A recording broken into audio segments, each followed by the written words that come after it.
Stop thinking that your weakness is going to keep you where you're at. Stop thinking that the family environment you were born into, the disability you were born with, means that you can't accomplish what you want. You might have to tweak what your destination is, what your worthy idea is, but you indeed can.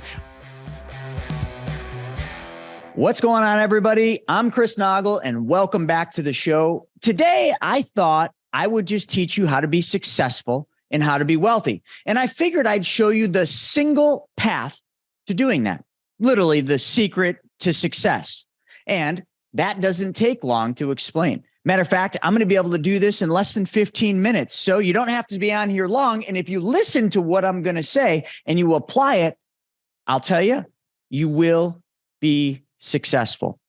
But I got to take you back in time a little bit before we begin, because the secret to success has been around for a very long time. And there was a study done about this. And that study was done and can be found by listening to Earl Nightingale. Now, it wasn't Earl that did this, but this was on his quest to figuring out the difference between success and failure. What was the difference between someone being successful and someone being a failure?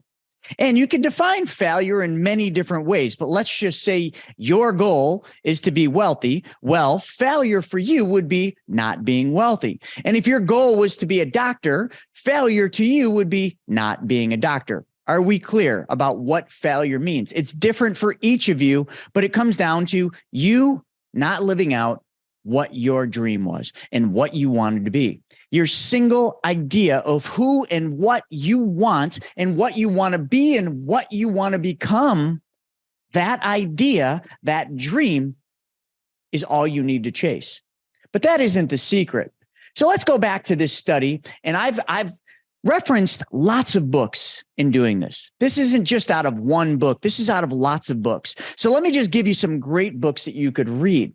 First off, you don't have to read the book. You could actually listen to Earl Nightingale, The Strangest Secret in the World.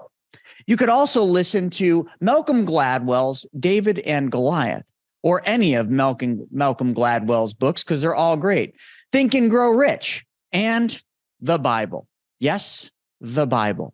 Because all of this that you're about to learn in less than 15 minutes is in all of those books, not just one or the other, all of them. So let's take you back in time.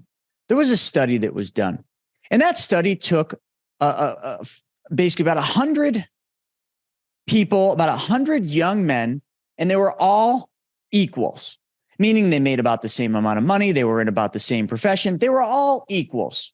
And what they did is they went and asked all 100 of these eager, optimistic individuals if they were going to be successful when they reached the age of 65. Let me ask you, what would you answer? Are you going to be successful when you reach age 65? Your answer is undoubtedly yes. So what do you think the answer of these 100 eager, optimistic men were? And they were all 25 years old. Of course, that answer was yes. And they said it with a smirk, with a grin. They were all confident, and they were all set to go out into the world and conquer it. So if you track and trace this study all the way to the age of 65, what you will find out is that out of those 100 eager, optimistic, 100 25-year-olds, only one of them was wealthy. 4 of them were financially secure. And the other 95 were what we would call financially unsuccessful. They were not in a financial place where they could succeed, where they could do what they wanted, and where they didn't need the help of somebody else. So when you really think about that, only 5 out of 100 people are going to be successful, because only 5 out of 100 of these eager, optimistic 25-year-olds were successful. But let's broaden this scope, because there's this awesome organization, not awesome at all, but I figured I'd give you guys a chance to laugh when I tell you what it is, but it's Social Security Administration. Yeah, they're awesome, huh? Yeah, well, Social Security Administration has done a study as well. And that study, what they have found is that for retirement, the same exact numbers are true. Now, each of these studies were independent of one another. Social Security didn't go to Earl Nightingale or Malcolm Gladwell and say, hey, guys, what'd you figure out? They did their own research. And what they found is that only 5 out of 100 people are going to be financially able to retire at the age of retirement, which today is 62. But really, if you think about pensions and you think about the maximized Social Security, it's 65, right? Even 67, which they pushed it to later. So Social Security has come to the conclusion that all they need to do is keep making us wait longer to retire, and more people will be successful at the age of retirement. But that too has failed. And now there's talk about pushing that yet again to 70 years old. But back to this study. What was the difference between the 5 and the 95?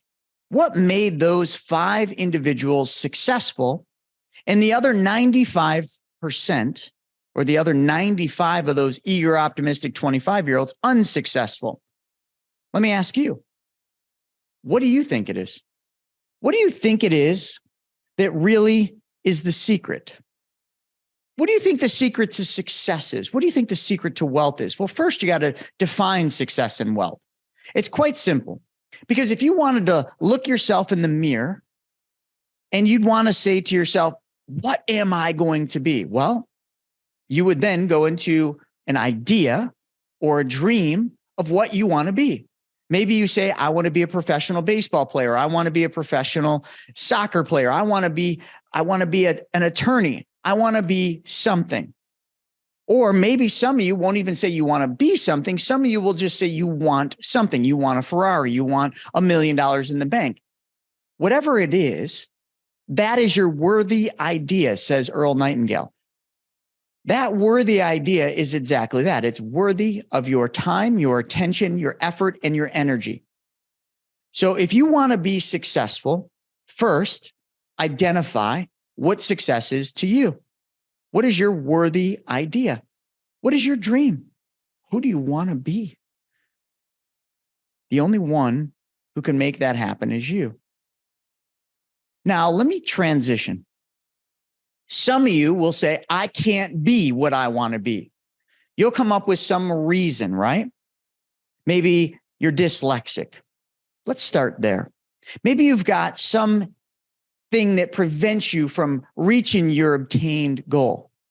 Maybe something happened. You served our great country and you lost a leg. So you can't be the greatest runner, the greatest marathon, the soccer player. Let's just take those two. One decides they can't be what they want to be. Maybe they want to be the greatest attorney of all time, but they think they can't because they're dyslexic. Now, for those of you that don't know what dyslexia is, it's basically the inability to read and write like most people. You can't remember. There's a science to actually why this happens, but we won't go into that. But just simply put, so if you wanted to be the greatest attorney in the world, don't you think it'd be pretty important that you have the ability to read at a pretty high level, really, if you think about it? You got to read cases. You got to read case law. You got to read all this stuff. Or if you wanted to be the greatest soccer player of all time, well, it'd probably be helpful to have both of your legs, right? So if you lost one of your legs serving your country, making sure that freedom remains, giving up the ultimate sacrifice, and you lose your leg, well, then all of a sudden your dream of being the best soccer player might go away, right? Wrong.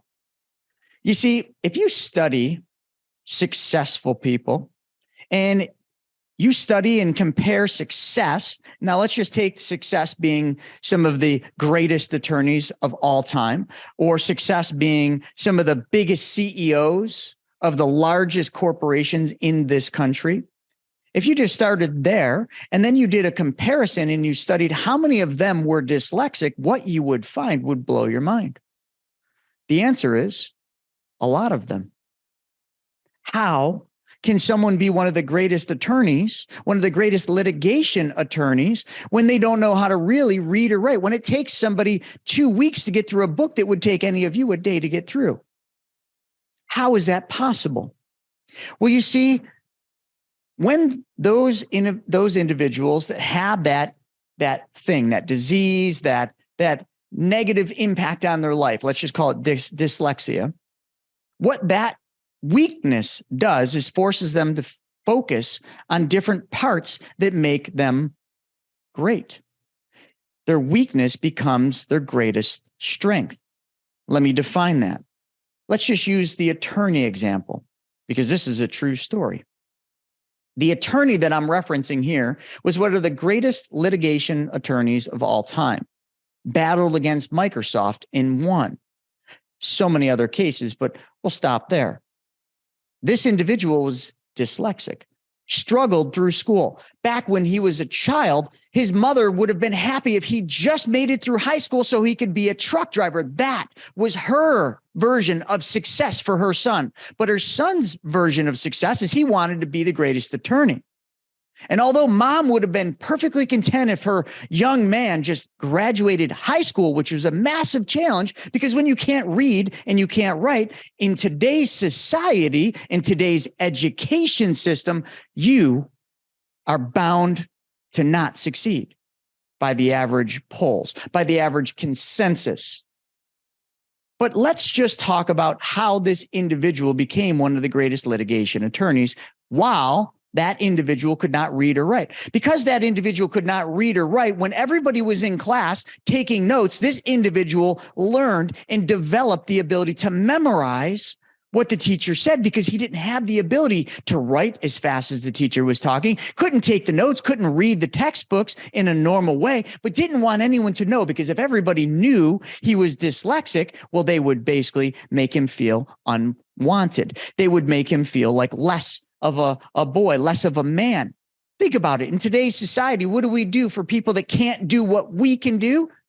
We make them feel like they're less, especially in the schooling system. So of course, if somebody's dyslexic, they're not going to go out there and make it known, hey, I can't read or write, I might need an extra. What they're going to do is they're going to focus in on other strengths, and they're going to get really good at them. This individual got really good at memorization. This individual got really good in the textbooks of reading the footnotes, which really, if you think about legal, most legal summaries or cases have footnotes, a summary page of exactly what the most important parts of the cases are. This individual would memorize the majority of it and only focus on the footnotes, which really is the most important part. When his counterparts were the ones that could read, top of their class, they would read everything. They would get completely analytical, and they would focus in on so many of the details that when they were trying to make the case, the details bogged them down. They went down the proverbial rabbit hole. When this individual who was dyslexic focused on the main points, the footnotes, the memorization, he became the greatest litigator pretty much this country and probably the world has ever seen. I'll let you figure out who it is. Let's talk about athletes. If you lost your leg or you were born without a limb, could you be the greatest soccer player in the world? Could you be the greatest basketball player in the world? Well, the consensus of your peers would say absolutely not. There's no way that's possible until you believe it is possible, until you go out there and do the impossible because you focus on other strengths that no one else that you compete against focuses on. You have to, you see. When something is taken from you, when you're not born with the ability to do something, the only option is to strengthen other parts that become your greatest strength. Stop thinking that your weakness is going to keep you where you're at. Stop thinking that the family environment you were born into, the disability you were born with, means that you can't accomplish what you want. You might have to tweak what your destination is, what your worthy idea is, but you indeed can. And why am I saying you indeed can? It's not a speculation, folks. It's because so many others have. Find the path. Find the ones. How about the CEOs out there? Just look up what CEOs of some of the biggest Fortune 100 companies are dyslexic. You see, they've had to focus on other areas, which has made them great. And now let's focus on what it takes to be successful. This is that one simple thing. Now that you just heard the stories of people that didn't have what you would think it takes to be successful, but they did the impossible, it is because of one thing, folks. And I'm going to pose to you the single secret to success and wealth right now. It is a single word called creation. All those inabilities, those things that everybody told them they couldn't do, the things that even their parents, their mothers told them, I'll be happy if you're just a truck driver. If you can just graduate high school, that'd be great. And then they go on to be one of the top attorneys in the world of all time, the top litigation attorneys. What did that person do? That person created their future. That person created their worthy idea and rose to the top because their weakness became their strength. So now let me pose to you the second part, because if creation is the only thing you need to do, creation of your dream, your worthy idea, the only thing that can stop you from success and wealth is the other side. Now, this is the tricky part, because remember, I gave you the statistics. Only 5 out of 100, only 5% of all the people out there are going to be successful because they create something. So why is it that the 95%ers, the 95 of the 100 people, don't succeed when they aren't suffering a disability, when they aren't suffering loss of a limb, when they aren't suffering dyslexia, and the list goes on? How is it that they didn't succeed? Why didn't they succeed? It's simple. Just like success was simple, it was just created. Oh, that's cliche. Oh, that doesn't really work that way. Oh, I couldn't do that. Yes, you can. Because here is the flip side. When you say you can't, that then becomes your reality. But here's what feeds it in this society, which, folks, I want to be very clear about one thing. We live in the greatest country in the world. The United States of America, the land of opportunity, the land of the free. You have more opportunities in this country than any other place on earth.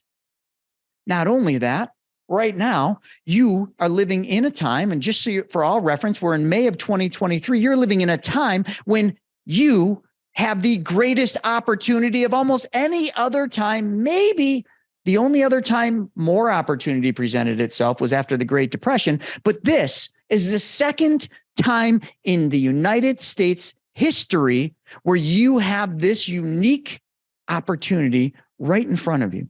Your real estate business lives and dies by the network and the connections that you make. I mean, after all, your network, well, it's your net worth. That's what you always heard, right? If that's an area where you desire improvement, well, Private Money Club, it's for you.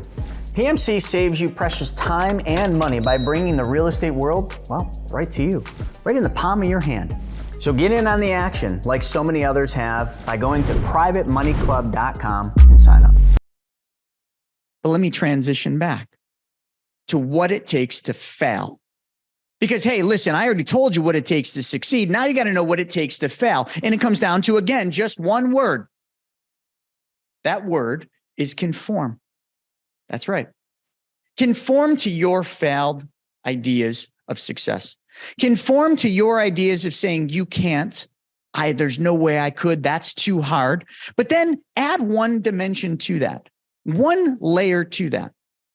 Everyone around you telling you that you can as well.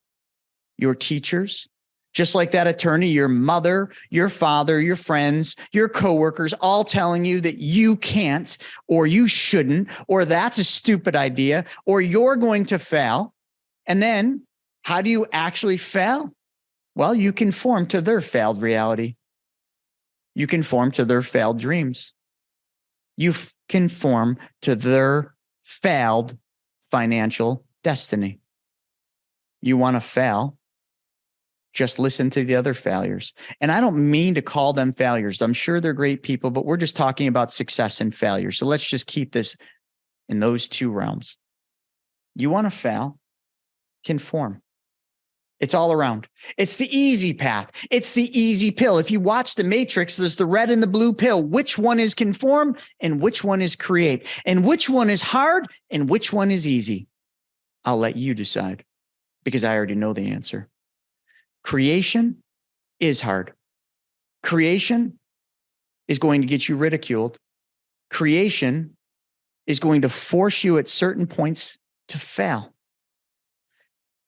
But the only way you can not succeed is to not keep going.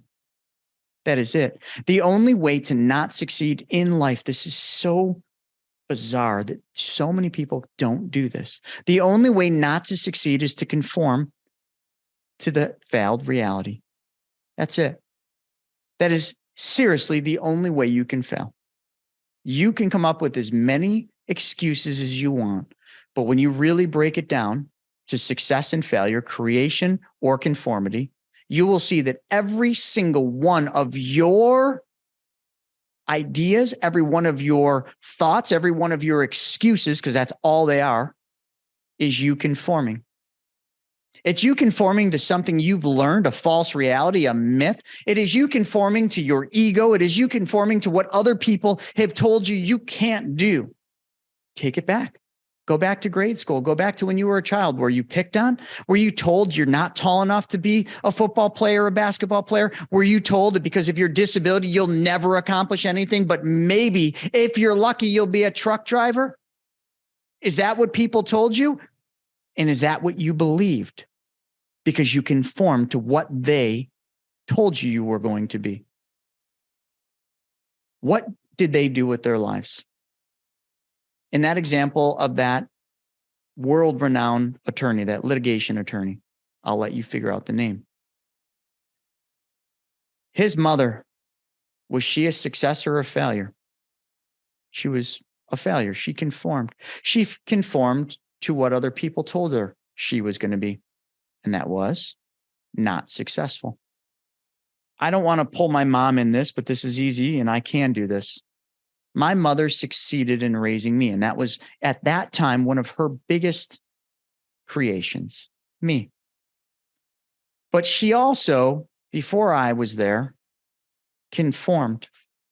You see, my mom was destined and wanted to be an airline stewardess. That's what she wanted to do. That was her dream. But other people in her family told her she couldn't do that, that she would never succeed at that. She'd never pass. She'd never be able to do it. And guess what? She didn't. In life, you might have multiple dreams, multiple worthy ideas. One might not work for one reason or the other. Pivot and find another that does. That attorney was on a path to do one thing and then pivoted and decided to do the hard path while dyslexic of being an attorney. Folks, what are you after in your life? What worthy cause are you chasing? What worthy cause and worthy dream are you trying to create? Then don't ever stop. Write it down. Put it on the mirror you got to stare at every single day. You're going to fail. It's not going to be easy. You are going to struggle. You are going to hit incredible low points. But when you hit the low points, learn from them and climb out and never give up on your dream, because that's the only way that you can fail is by giving up. That is it. Create what you want. But understand that the journey to that creation will be full of pits. It will be full of walls you have to go through. It will be full of people telling you you can't, you shouldn't. That's a stupid idea. That's a scam. That's the dumbest thing I ever heard. Who do you think you are? Why do you think you can do this? Tell them, because it's your worthy idea and no one can take that from you. Or just conform. Take the easy path. And if you do that, just understand statistics, they are statistics. You will be part of the 95% that are not financially successful. You will look back and say, I should have, I could have, I would have. I'm simply trying to lay out the path and show you how simple this first step is to you being successful and wealthy. The rest is up to you. I'm going to give you one additional piece of advice. On your journey to creation, change one thing. Stop giving up control of your money and change where your money goes first. I've got plenty of videos that teach this, but just go to my website, chrisnaugle.com, and I'll give you something for free, because this is also part of being successful. It's called giving. I'll give you Mapping Out the Millionaire Mystery. I'll give you this book showing you how to get all the money back for every car you're ever going to buy, drive, and own. And I'll even give you the Private Money Guide. All of those books for free. And all you need to do is go to chrisnaugle.com and click a button. But while you're there, a little thing is going to pop up, and it's a video. It's a 90-minute video. Watch that video, and that will show you what the one change is that you need to do and where your money needs to go, because then you will understand where some of the wealthiest families in history, from the Rothschilds to the Rockefellers, Walt Disney, Ray Kroc, JP Morgan, the Stanleys, JFK, Warren Buffett, Doris Christopher, McCain. I could keep going, but I think that's enough. Where they store their wealth, where they store the money they want to keep. Watch that video, set up a call, and at least then you'll be on the right path for where your money goes first. But I can't control your decision to create or your decision to conform. But you can. Look in the mirror and decide which one you want. Because today represents a decision that you're going to have to live with for the rest of your life. So pick wisely. Thanks for joining me for today's episode. I hope you enjoyed it. And I hope you now understand how simple success and wealth really is. But only the decision. That's the simple part. The rest of the journey, you'll see. See you next time.